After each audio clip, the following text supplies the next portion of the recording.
Assalamualaikum warahmatullahi wabarakatuh. Selamat pagi, salam sejahtera untuk kita semua.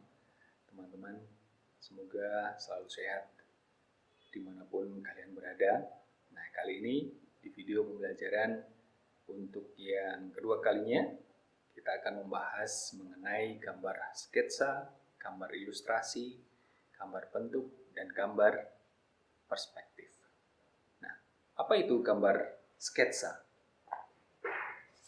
Gambar sketsa adalah merupakan gambaran atau lukisan yang kasar, ringan, semata-mata garis besar atau yang belum selesai. Nah, kadangkala hanya digunakan sebagai pengingat-ingat saja. Nah, itu adalah gambar sketsa.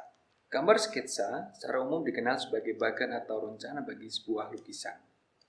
Dalam pengertiannya, sketsa lebih merupakan gambar kasar, bersifat sementara, baik di kertas maupun di kanvas, dengan tujuan untuk dikerjakan lebih lanjut sebagai lukisan.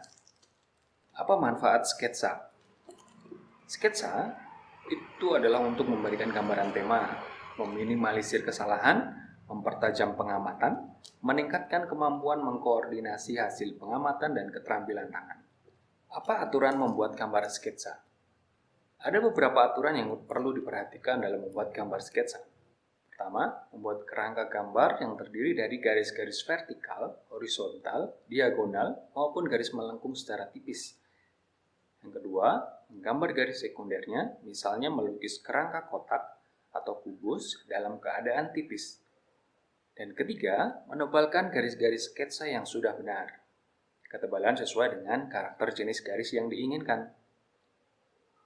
Kemudian peralatan apa yang digunakan untuk membuat gambar sketsa? Yang pertama adalah media gambar berupa kertas atau sejenisnya, kemudian alat gambar manual, pensil, pen, dan lain-lain. Kemudian ada alat gambar digital dengan menggunakan komputer atau dengan aplikasi di dalam komputer. Yang keempat adalah alat bantu gambar semacam lightbox, scanner, meja gambar, atau peralatan lainnya. Kemudian kita akan mengenal jenis-jenis pensil. Ada berupa pensil biasa, ada pensil keras berupa kode H atau hard. Kemudian ada juga pensil sedang dengan medium, kode HB. Ada juga pensil lunak atau yang biasa kita pakai dengan kode B. Biasanya kita memakai dengan 2B atau 3B. Kemudian ada juga konte. Terakhir adalah pensil warna. Nah, pensil warna biasanya ada yang memiliki 12 warna atau lebih dari 12 warna. Kemudian secara teknik dalam memegang pensil untuk membuat sketsa adalah memegang pensil seperti menulis. Tentu cara ini sangat sesuai jika ingin menghasilkan gambar yang detail. Kemudian ada juga teknik yang lain, teknik memegang pensil antara ibu jari di atas dan 4 jari di bawahnya. Teknik ini sangat baik untuk membuat garis-garis yang berani. Biasanya digunakan untuk garis-garis tebal atau digunakan untuk menghasilkan garis-garis arsiran yang tipis. Macam-macam sketsa. Ada juga sketsa bentuk. Bentuk objek alam benda adalah benda mati yang tidak dapat bergerak, sehingga lebih mudah untuk dibuat gambarnya, karena kita dapat menganalisa objek tersebut dengan lebih baik. Kemudian ada sketsa makhluk hidup. Makhluk hidup lebih membutuhkan kecermatan jika ingin dituangkan dalam media gambar. Menggambar tumbuhan dan binatang ada perbedaan. Misalnya, tumbuhan yang diam dapat diamati secara tetap, sedangkan binatang tidak karena selalu bergerak.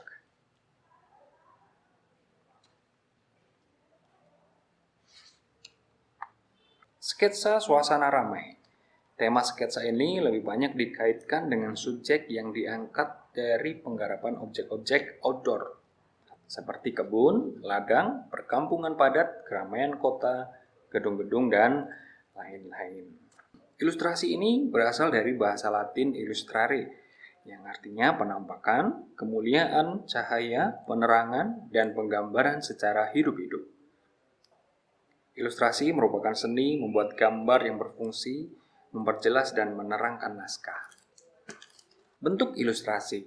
Ilustrasi berupa gambar tangan atau digital atau kombinasi dari keduanya. Contohnya adalah gambar realis, karikatur, kartun, animasi, foto, tabel, pie chart, organization chart, bar chart, graph chart, combination chart, flowchart, dan peta. Kemudian ada juga ilustrasi dalam bentuk musik. Ilustrasi tidak hanya berupa gambar, melainkan juga dapat berupa suara, musik, dan berupa gerak. Musik pengiring di dalam kegunaan pementasan drama dapat disebut juga dengan istilah ilustrasi musik. Fungsinya apa? Fungsinya adalah memberikan ilustrasi yang memperindah, memberikan latar belakang, memberikan warna psikologis, memberikan tekanan pada nada dasar drama, membantu dalam penanjakan lakon, penonjolan dan progresi, memberi tekanan pada keadaan yang mendesak, memberikan selingan. Lalu ada ilustrasi dalam bentuk gerak, misalnya pada penari latar atau pantomim. Lalu ada teknik pembuatan ilustrasi. Yang pertama adalah gambar ilustrasi manual dengan teknik outline, teknik arsir, teknik block, teknik scraperboard, teknik dot, teknik goresan kering atau dry brush, ada teknik halftone, dan teknik siluet. Kemudian gambar ilustrasi digital. Ilustrasi digital adalah ilmu yang mempelajari tentang bagaimana mengeksplorasikan kemampuan kreatif program komputer untuk membuat seni visual berupa ilustrasi dan memperbaiki ilustrasi. Contohnya adalah aplikasi pengolah gambar vektor, yaitu CorelDRAW, Adobe Illustrator, dan Macromedia Freehand. Nah, itu adalah penjelasan mengenai gambar sketsa dan ilustrasi. Sebelum kita lanjut ke pembahasan yang lain, Pak Sol akan memberikan beberapa pertanyaan yang harus kalian jawab. Kemudian nanti jawabannya akan kalian kirim ke WA pribadi berupa Word atau dalam bentuk dokumen. Ya. Yang pertama adalah jelaskan kemampuan yang harus dikuasai dalam membuat gambar sketsa alam.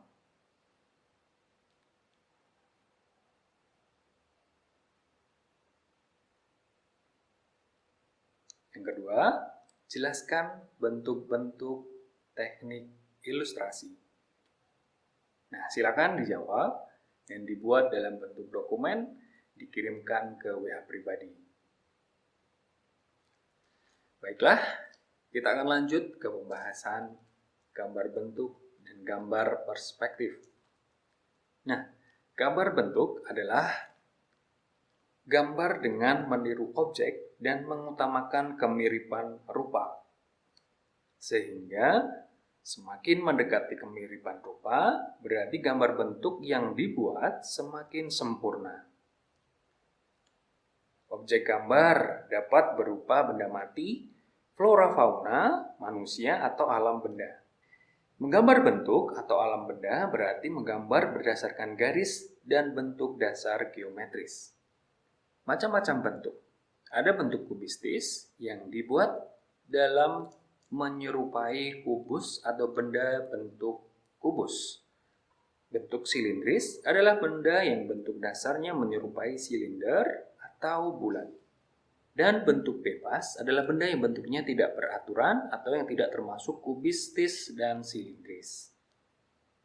Prinsip dalam menggambar bentuk, perspektif, proporsi, komposisi, gelap terang, dan bayang-bayang.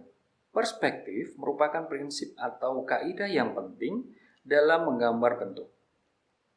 Gambar yang hendaknya sesuai dengan keadaan yang sebenarnya, yaitu gambar yang dekat kelihatan besar dan yang jauh kelihatan kecil. Yang dimaksud dengan proporsi adalah menggambar bentuk dengan kesebandingan, keseimbangan, atau kesesuaian bentuk dan ukuran suatu benda antara bagian yang satu dengan yang lain. Komposisi dalam menggambar bentuk dapat diartikan sebagai suatu susunan atau letak objek gambar. Gelap terang, benda akan terlihat oleh mata kita bila terkena cahaya.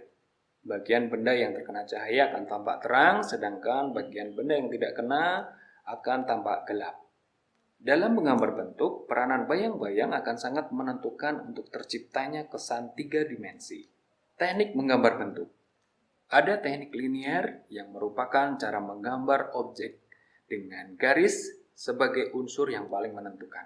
Teknik blok merupakan cara menggambar dengan menutup objek gambar dengan satu warna, sehingga tampak bentuk globalnya. Arsir merupakan cara menggambar dengan garis-garis sejajar atau menyilang untuk menentukan gelap terang objek gambar, sehingga tampak seperti 3 dimensi.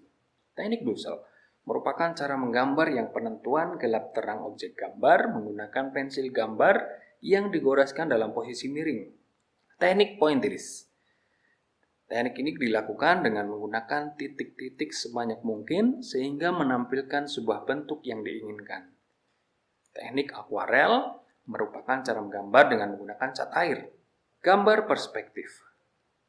Nah, dalam penglihatan kita sehari-hari, benda-benda yang letaknya lebih dekat dengan mata terlihat lebih besar dan benda-benda yang terletak lebih jauh terlihat lebih kecil.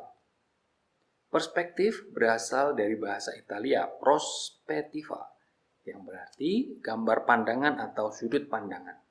Hal-hal yang harus diperhatikan dalam merencanakan perspektif ketika ingin menggambar. Horizon adalah garis cakrawala yang memiliki posisi tinggi mata kita sebagai penglihat. Titik lenyap atau titik hilang yang merupakan titik di mana garis-garis pada objek yang kita lihat akan bertemu.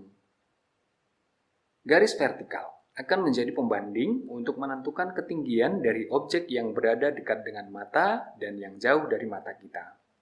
Sudut pandang pada gambar perspektif ada perspektif mata manusia, perspektif mata burung, dan perspektif mata cacing. Macam-macam gambar perspektif satu titik hilang atau satu titik hilang. Perspektif 2 titik hilang. Berbeda dengan perspektif dengan 1 titik hilang, perspektif dengan 2 titik hilang digunakan untuk menggambar perspektif objek yang memiliki kelompok garis horizontal yang tidak sejajar. Misalkan kalau kita melihat objek dari atas, maka gambar akan berada di bawah garis horizontal. Atau saat kita berada di perspektif mata cacing, maka objek akan berada di atas garis horizon. Perspektif 3 titik hilang. Perspektif dengan 3 titik hilang biasanya hanya dipakai untuk menggambarkan sesuatu yang sangat luas, besar dan tinggi secara visual, yang mengalami distorsi yang sangat ekstrim. Baik, itu adalah materi kita mengenai gambar bentuk dan gambar perspektif. Selanjutnya, agar lebih dapat memahami materi yang sudah diberikan, maka sama seperti dengan tugas yang pertama, kalian kerjakan dengan dalam bentuk dokumen dan dikirim dalam WA pribadi. Yang pertama adalah jelaskan macam-macam gambar bentuk. Yang kedua, jelaskan macam-macam sudut pandang dalam gambar perspektif. Nah, yang ketiga adalah gambarkan satu objek dengan menggunakan 2 titik hilang. Kemudian difoto dan dimasukkan ke dalam dokumen yang akan kalian kumpulkan. Baik, terima kasih atas perhatiannya. Semoga kalian sehat selalu. Salam untuk keluarga. Assalamualaikum warahmatullahi wabarakatuh.